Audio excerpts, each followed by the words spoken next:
Welcome. Today we're reading the chapter The Pacific Ocean, of the novel Around the World in 80 Days. Now, sit tight and let's get into it.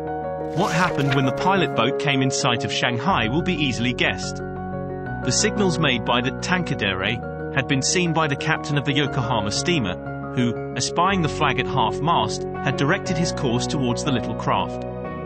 Phileas Fogg, after paying the stipulated price of his passage to John Busby, and rewarding that worthy with the additional sum of £550, ascended the steamer with Aouda and Fix, and they started at once for Nagasaki and Yokohama. They reached the destination on the morning of the 14th of November. Phileas Fogg lost no time in going on board the Carnatic, where he learned, to Aouda's great delight and perhaps to his own, though he betrayed no emotion, that Passepartout, a Frenchman, had really arrived on her the day before. The San Francisco steamer was announced to leave that very evening, and it became necessary to find Passepartout, if possible, without delay. Mr. Fogg applied in vain to the French and English consuls, and, after wandering through the streets a long time, began to despair of finding his missing servant. Chance, or perhaps a kind of presentiment, at last led him into the Honourable Mr. Botulka's theatre. He certainly would not have recognised Passepartout in the eccentric mountebank's costume, but the latter, lying on his back, perceived his master in the gallery. He could not help starting, which so changed the position of his nose as to bring the pyramid pell-mell upon the stage. All this Passepartout learned from Aouda, who recounted to him what had taken place on the voyage from Hong Kong to Shanghai on the Tankadere, in company with one Mr. Fix. Passepartout did not change countenance on hearing this name. He thought that the time had not yet arrived to divulge to his master what had taken place between the detective and himself, and, in the account he gave of his absence, he simply excused himself for having been overtaken by drunkenness, in smoking opium at a tavern in Hong Kong. Mr. Fogg heard this narrative coldly, without a word, and then furnished his man with funds necessary to obtain clothing more in harmony with his position. Within an hour the Frenchman had cut off his nose and parted with his wings, and retained nothing about him which recalled the sectary of the god Tingu. The steamer which was about to depart from Yokohama to San Francisco belonged to the Pacific Mail Steamship Company, and was named the General Grant. She was a large paddle-wheel steamer of 2,500 tons, well-equipped and very fast. The massive walking beam rose and fell above the deck. At one end a piston rod worked up and down, and at the other was a connecting rod which, in changing the rectilinear motion to a circular one, was directly connected with the shaft of the paddles. The General Grant was rigged with 3 masts, giving a large capacity for sails, and thus materially aiding the steam power.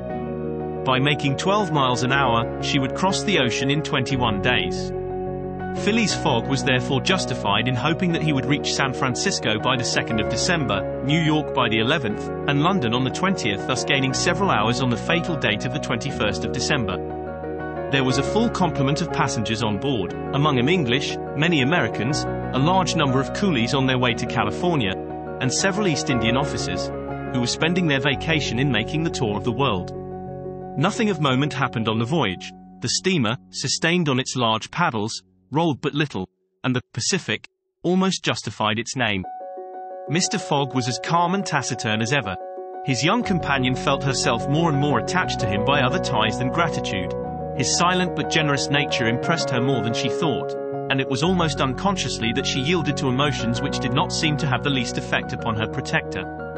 Aouda took the keenest interest in his plans, and became impatient at any incident which seemed likely to retard his journey.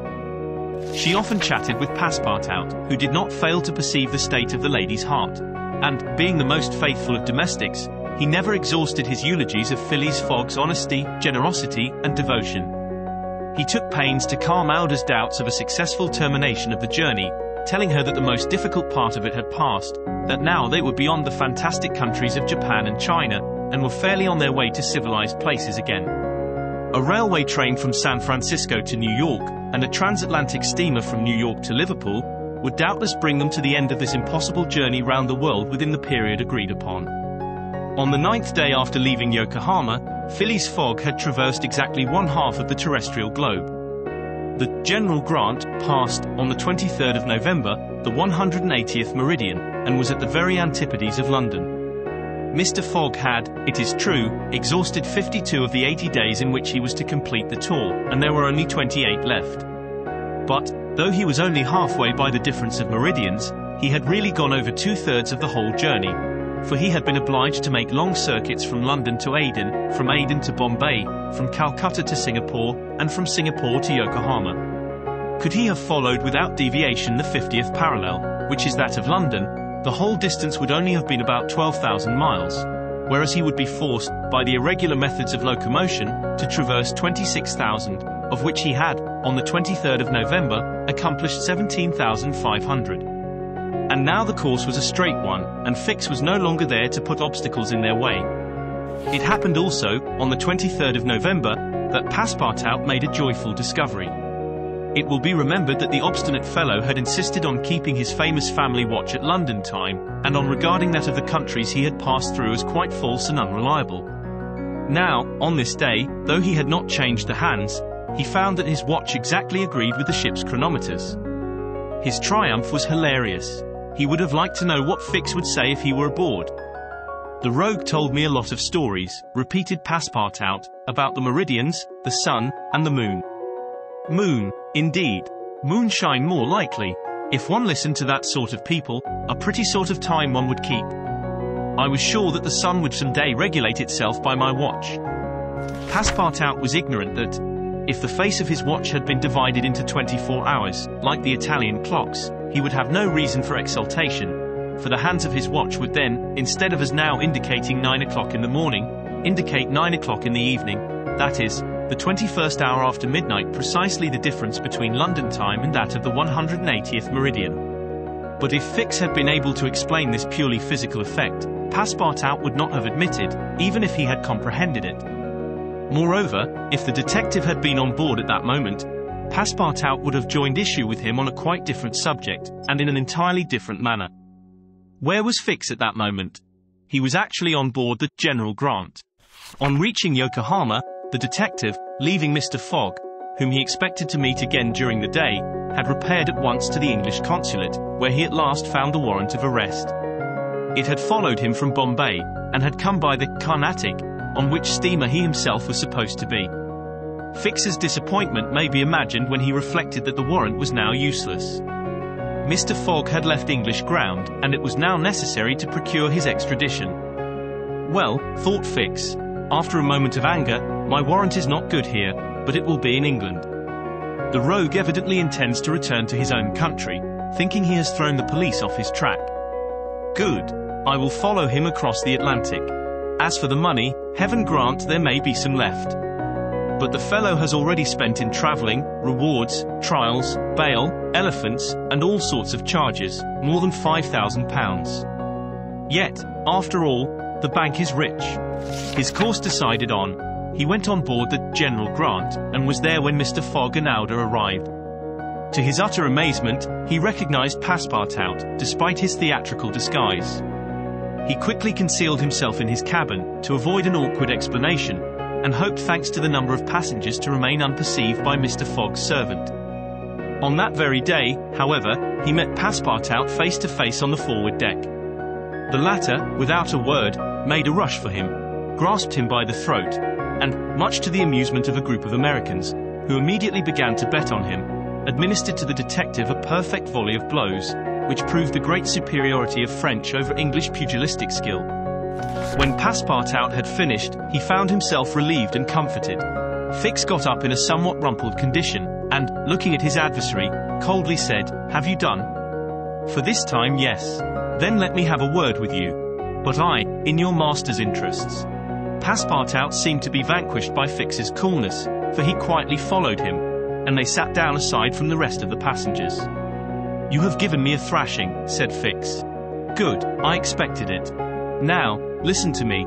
Up to this time I have been Mr. Fogg's adversary. I am now in his game." "Aha!" cried Passepartout. "You are convinced he is an honest man?" "No," replied Fix coldly, "I think him a rascal." "Shush! Don't budge, and let me speak. As long as Mr. Fogg was on English ground, it was for my interest to detain him there until my warrant of arrest arrived. I did everything I could to keep him back. I sent the Bombay priests after him, I got you intoxicated at Hong Kong, I separated you from him, and I made him miss the Yokohama steamer. Passepartout listened, with closed fists. "Now," resumed Fix, "Mr. Fogg seems to be going back to England. Well, I will follow him there. But hereafter I will do as much to keep obstacles out of his way as I have done up to this time to put them in his path. I've changed my game, you see, and simply because it was for my interest to change it. Your interest is the same as mine, for it is only in England that you will ascertain whether you are in the service of a criminal or an honest man." Passepartout listened very attentively to Fix, and was convinced that he spoke with entire good faith. "Are we friends?" asked the detective. "Friends? No," replied Passepartout. "But allies, perhaps. At the least sign of treason, however, I'll twist your neck for you." "Agreed," said the detective quietly. 11 days later, on the 3rd of December, the General Grant entered the Bay of the Golden Gate, and reached San Francisco. Mr. Fogg had neither gained nor lost a single day. Did you enjoy today's chapter of Around the World in 80 Days? Why not subscribe and ring the bell?